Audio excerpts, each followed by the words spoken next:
Bueno, yo me llamo Pablo de Castro Martín, vengo en representación del Plan Nacional de Educación Patrimonial. Eh, yo trabajo habitualmente en la Universidad de Valladolid, en el Observatorio de Educación Patrimonial en España, que es una de las herramientas, digamos, uno de los agentes que está contenido dentro de este plan. Y bueno, voy a contaros un poquito por qué es tan importante la educación patrimonial y cómo se ha gestado este plan, cuál ha sido la dinámica de avance de este plan desde su primera formulación hasta la formulación actual, que es muy reciente. ¿De acuerdo?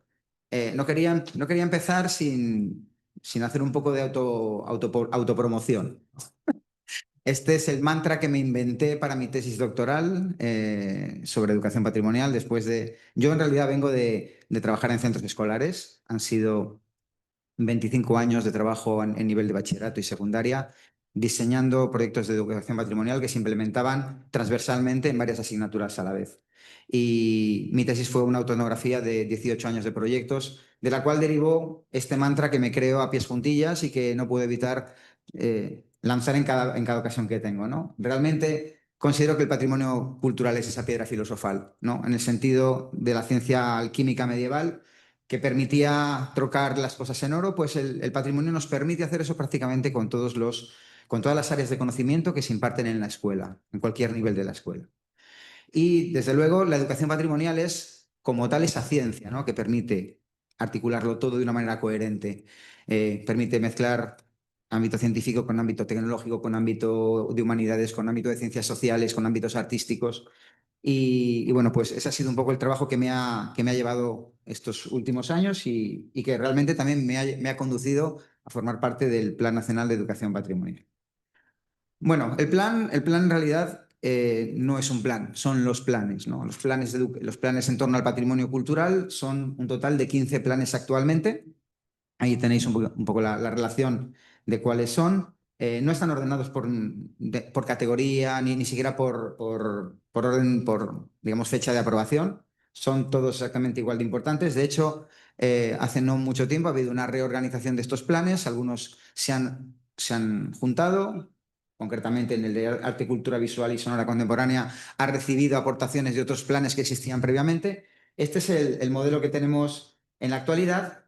Y, como veis, el plan de educación patrimonial es, bueno, pues uno de tantos. Lo que tiene de bueno este plan es que es muy transversal, porque coge lo mismo de arqueología que de arquitectura defensiva, que de patrimonio inmaterial, porque entendemos que la educación es ese agente, ese proceso que tiene que articular todo esto, ¿no? Realmente, la redacción del plan ha tenido dos momentos fundamentales. El primero de ellos fue, en realidad, hace 10 años aproximadamente. Este es un poco el cronograma del plan.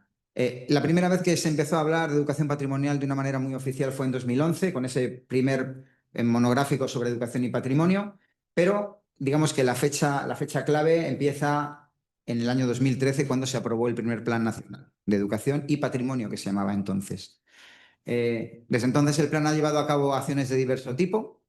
Ahora veremos algunos de estas acciones, de estos ejemplos. Obviamente ha habido una comisión de seguimiento de este plan y, por supuesto, con este trayecto de 10 años de vigencia del Plan de Educación y Patrimonio, parecía necesaria una revisión, parecía necesaria una relectura, no solamente del texto, sino también a nivel social, de cómo se estaba integrando el plan en las distintas capas de la sociedad, y sobre todo también cómo estaba interfiriendo la educación o interviniendo la educación en el plan. De tal manera que tenemos una revisión del plan a lo largo del año 2023, que conduce finalmente a una aprobación en el año 2024 y a una publicación definitiva en el año 2025, que es lo que ya está disponible en la web de los planes nacionales del Ministerio. Por tanto, hemos hecho ya un trayecto que realmente es interesante, porque es que somos el primer plan en haberse renovado desde la creación de los primeros planes nacionales en relación con el patrimonio cultural. Bueno, ¿por qué hacer un nuevo plan? ¿Qué es lo que llevó a la comisión y a la coordinación a plantearse la necesidad de cambiar el plan? Bueno, lo primero, porque si entendemos los valores del patrimonio cultural como algo que tiene que ver con las personas, evidentemente estos valores no están quietos, se están moviendo constantemente. De sobra sabemos, por ejemplo, qué denostación tuvo el gótico, por ejemplo, durante algunas etapas de la historia o qué ha sucedido con el barroco en otras. Bueno, pues esto hace evidentemente que el patrimonio también tenga ese cambio de consideración y que debamos constantemente hacer esta revisión y esta adaptación. Por lo tanto, además de esto, es que la educación, y más en este país donde los cambios de sistemas educativos han sido una constante en los últimos 30, 40 años, bueno, pues todavía es más importante intervenir sobre este plan, adecuándolo a las nuevas necesidades de los nuevos planes educativos. Por supuesto, los valores del patrimonio cultural además no son solamente inestables, sino que son muy frágiles, especialmente aquellos que tienen que ver con el patrimonio privado, con el patrimonio íntimo, con el patrimonio oculto. Son bienes patrimoniales muy sensibles, muy amenazados y por tanto sobre las que también la propia parte educativa pues tiene que irse, digamos, amoldando. Y luego además los valores son muy diversos, ¿no? Como bien sabéis. Desde luego, todo esto hace que en algún momento, durante esos 10 años de vigencia del plan, se fuera mirando hacia atrás y estudiando esa necesidad de cambiar algunas cosas. En segundo lugar, esas necesidades percibidas durante estos 10 años de trabajo caminaron, yo creo que bastante claramente, hacia esta línea de humanización del patrimonio. Es decir, ese abandono, claramente abandono de la monumentalidad o la monumentalización, el concepto monumental del patrimonio, hacia otro tipo de posiciones que tuvieran más que ver con las personas. Nosotros somos muy defensores de que sin personas no hay patrimonio, porque sencillamente entendemos el patrimonio como un vínculo entre las personas y los bienes. Por lo tanto, es un vínculo, ese vínculo hace que el patrimonio, adquirir la categoría de patrimonio, algo que adquiera que algo adquiera la categoría de patrimonio, es en definitiva algo atribuido. Tiene que haber una voluntad expresa de una persona, de un grupo de personas, de una comunidad, para que eso se eleve a tal categoría. En el momento en que ese vínculo se rompa, pues nos encontraremos con budas de Bamiyan dinamitados por unos, momias digamos, sometidas a las ruedas de los tanques por otros, porque no hay ningún tipo de vínculo y en definitiva también se puede utilizar como un arma política. Entonces, humanizar el concepto de patrimonio por un lado, pero proporcionar una visión más realista del patrimonio, introduciendo todos estos elementos, ¿no? Esa valoración del patrimonio como objeto, como texto, como contexto, etcétera, fueron una de las razones que encaminaron a esta revisión y redacción de un nuevo plan, ¿vale? Siempre ha estado de fondo en la elaboración de este plan esta secuencia que la doctora Fontal estableció ya en 2003 cuando elaboró su tesis doctoral y ha sido un poco lo que ha iluminado en cierto modo el camino de la educación patrimonial hasta convertirse en una disciplina científica de pleno derecho. En el momento en que la doctora Fontal defendió su tesis no se hablaba de educación patrimonial. En la actualidad hay más de 30 y tantas tesis dirigidas en los últimos 5 años, en los últimos 7 años si contamos la mía, sobre educación patrimonial. Claro, el proceso se vierte, digamos, en esta secuencia que es un círculo, ¿no? Si conocemos el patrimonio, entonces podemos comprenderlo. Si hacemos que se comprenda el patrimonio, seremos capaces de respetarlo. Desde la incomprensión no lo respetaremos nunca, no valoraremos el patrimonio, no podremos sensibilizar a otros y, por supuesto, no le podemos dar el cuidado adecuado. Si conseguimos esto, entonces podemos pasar a un nivel muy personal, que es el nivel de disfrute. Y si conseguimos ese disfrute, probablemente tengamos ganas de transmitirlo a otras personas y establecer un tipo de relación con el patrimonio mucho más íntima y privada, que es lo que nos lleva precisamente a que el plan tenga hoy la forma que tiene, que es procesos de patrimonialización y procesos de vinculación. Y esta vinculación nos vuelve de nuevo a que esta persona capaz de hacer suyo el patrimonio y capaz de establecer un vínculo con el patrimonio es la que puede darlo a conocer a otras personas. En este bucle, en este ciclo, digamos, no vicioso, sino positivo, virtuoso, podríamos establecer que se está caminando dentro del plan. Por supuesto, el plan es muy complejo y como elemento sistémico incorpora todos estos elementos, incorpora la legislación, pero incorpora también elementos epistemológicos, pero incorpora también o implica también a las administraciones públicas, tanto estatales como autonómicas, y por supuesto proyecta investigación sobre el campo del patrimonio cultural y sobre la educación patrimonial, por ejemplo, como digo, no solamente a través de textos científicos, sino otros más interesantes como pueden ser las propias tesis doctorales. Vale. ¿Qué novedades importantes acaba de introducir el plan que se ha publicado en el año 25 y que se aprobó en el año 24? Bueno, pues hay bastantes más, pero estas podrían ser, digamos, las más las más relevantes. Para empezar, hay un cambio de nombre. Se pasa de hablar de educación y patrimonio como que fueran dos elementos separados, dos elementos independientes, unidos quizá al mismo nivel a través de esa conjunción copulativa, a pasar a hablar de educación patrimonial, adjetivándolo claramente como la necesidad de que es educación en torno al patrimonio cultural, no educación por un lado y patrimonio por otro. Obviamente en la dinámica actual, Agenda 2030, Objetivos de Desarrollo Sostenible, toda esa parte que tiene que ver con sostenibilidad también ha aparecido de manera muy intensa en el plan, la redacción del plan en este momento.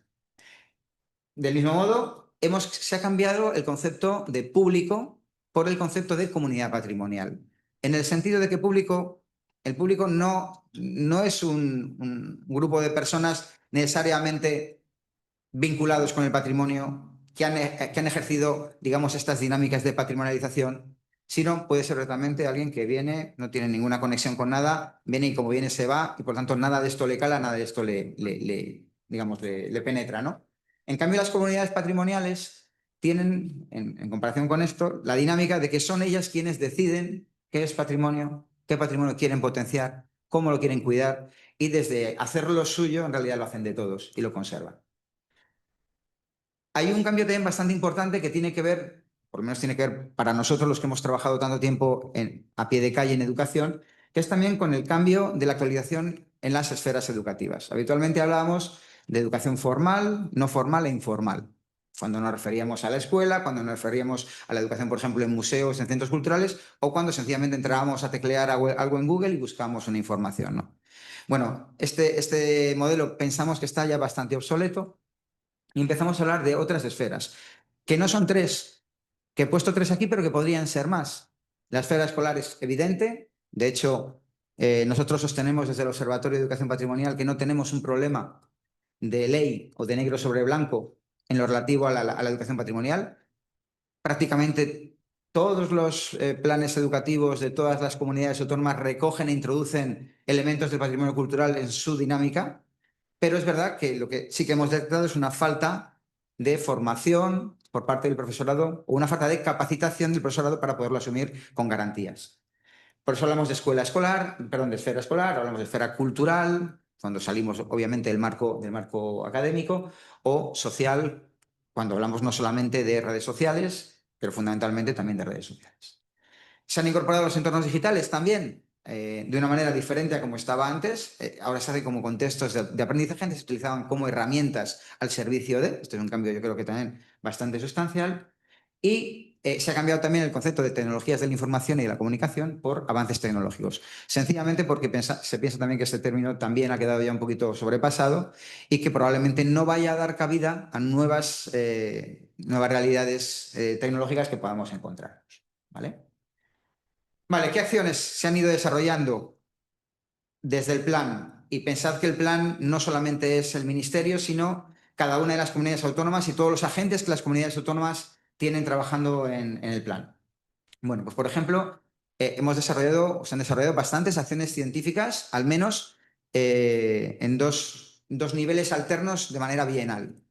Por un lado, los congresos internacionales de educación patrimonial, de los cuales hemos hecho ya 6 ediciones. La séptima edición será en el año 26, en octubre del 26, en Sevilla. Invitados, estáis todos a participar con vuestras comunicaciones en este congreso. Y cuando no toca Congreso Internacional de Educación Patrimonial, tenemos jornadas PREP, que son jornadas de prácticas y reflexiones en educación patrimonial. Esas son jornadas más pequeñas, la dinámica de trabajo es más de mesa redonda, más de trabajo, digamos, de reflexión inmediata, de puesta en común, de tirar de un tema y sacarle un poco el máximo partido, también aprovechando bastante el lugar donde nos reunamos. En este caso, las PREP 6 serán en Barcelona en octubre, en este octubre próximo. También estáis invitados a concurrir a ellas si os apetece. Y aparte de estas acciones que se han concluido en libros, en editorial, por ejemplo, TREA o en Octaedro, o los libros de actas que se han ido publicando y que tenéis todos disponibles en la web del observatorio para descargaros todos los libros de actas de estos congresos, también se han hecho otro tipo de acciones de transferencias orientadas a penetrar de otra manera diferente en distintos ámbitos comunitarios, ¿no? Por ejemplo, se han hecho concursos de creación artística, se han hecho concursos que tenían que ver o que influían mucho en el tema de la diversidad, ¿vale? Antes de la discapacidad. Y también se han hecho concursos de innovación docente específicos para profesorado que trabaja en centros escolares, sobre todo en niveles de educación secundaria y bachillerato. Además, se han desarrollado también distintas unidades didácticas, algunas de las cuales están, bueno, están todas disponibles en la web del plan también para que puedan ser consultadas. Se han realizado distintas labores de asesoramiento a otros planes, luego veremos en una imagen en qué otros lugares de España, en qué lugares de España se está trabajando en esta dinámica tan favorable, e incluso nos hemos atrevido a introducir diseño de aplicaciones informáticas para dispositivos móviles, como son, por ejemplo, bueno, pues estas dos que os presento aquí, que dependen directamente de nosotros, del Observatorio de Educación Patrimonial en España. Una de ellas es una especie de red social que se llama Our Heritage Community, que es una especie de mezcla de Twitter, Facebook, Instagram, donde lo interesante no es seguir a alguien, sino seguir a una comunidad patrimonial. Es decir, a mí me interesa la arquitectura precolombina o yo qué sé, el arte romano, y alguien como yo publica sobre esas cosas en ese contexto, en esos contenedores. Y la de los órganos es una aplicación que todavía no hemos lanzado, que saldrá a finales de este mes, que es también pues, para explicar el funcionamiento de los órganos históricos, los órganos que están en nuestras iglesias, y que permite además a los escolares o a cualquier usuario jugar con estos órganos, entender el funcionamiento a través de distintos mecanismos de ludificación. Y luego también hemos hecho algún tipo de algunos diseños e implementaciones de proyectos de innovación educativa. Bueno, pues he traído estos dos porque son los que he hecho yo en los últimos 3 años y son de los que, si tuviera alguna pregunta, podría responder mejor, ¿no? Pues, por ejemplo, algo que une, por un lado, los instrumentos de música de manivela tradicionales muy olvidados con, por ejemplo, la práctica de estampación en tórculo, todo esto desde el ámbito de las artes plásticas, o, por ejemplo, ese otro que es el proyecto de la fotografía escenopeica, es decir, fotografiar con el bote de Nesquik, ¿no? Como una herramienta de trabajo en el aula para, sobre todo, hacer mapeos emocionales, mapeo patrimonial, mapeo emocional del patrimonio, ¿vale? De un barrio, por ejemplo. Y, como os decía, obviamente el Plan Nacional no está solo, ha ido encontrando socios en otros lugares, como por ejemplo estos que tenemos aquí señalados. Hay al menos 3 comunidades autónomas que tienen bastante avanzado su trabajo. Canarias como tal no tiene un plan, pero tiene una dinámica interesantísima con profesionales específicos destinados en la administración pública a potenciar la educación patrimonial en los centros escolares en todos los niveles educativos. Murcia tiene su propio plan. Galicia está en proceso de crearlo y la Comunidad de Madrid acaba de actualizar su plan, que ya tiene bastante tiempo de vigor. Entonces, como veis, bueno, y el plan de Castilla y León lo he dejado para el final, porque es un plan precisamente que ha desarrollado la Junta con la doctora Fontal, y aunque está escrito, no está publicado, pero bueno, es previsible que en un plazo breve de unos meses esté ya en circulación. Bueno, pues un poquito esto es, en 15 minutos, lo que podría contaros muy rápidamente de qué es el Plan Nacional de Educación Patrimonial y cómo interviene, ¿no? Ahora mismo estamos ya preparando y trabajando en estas cosas, inventario de programas de educación patrimonial y análisis vinculados. Especialmente vamos a destinar una parte muy importante a lo que tiene que ver con patrimonio inmaterial. Luego tenemos esos dos eventos, las PREP 6 y el Congreso Internacional en estos próximos 2 años, octubre y octubre. Y empezaremos a trabajar también sobre el análisis de la rentabilidad social de la educación patrimonial, trabajando en colaboración con distintas fundaciones que trabajan desde con personas con diversidad a personas con enfermedad mental, etc. Y bueno, pues para terminar, querría recordar que el acceso al patrimonio no es un lujo, sino un derecho fundamental, como aparece recogido en distintas declaraciones internacionales, como es la Declaración Universal de los Derechos Humanos, la Convención de Faro o la Declaración de Friburgo. Y bueno, yo creo que con esto no os aburro más y muchas gracias.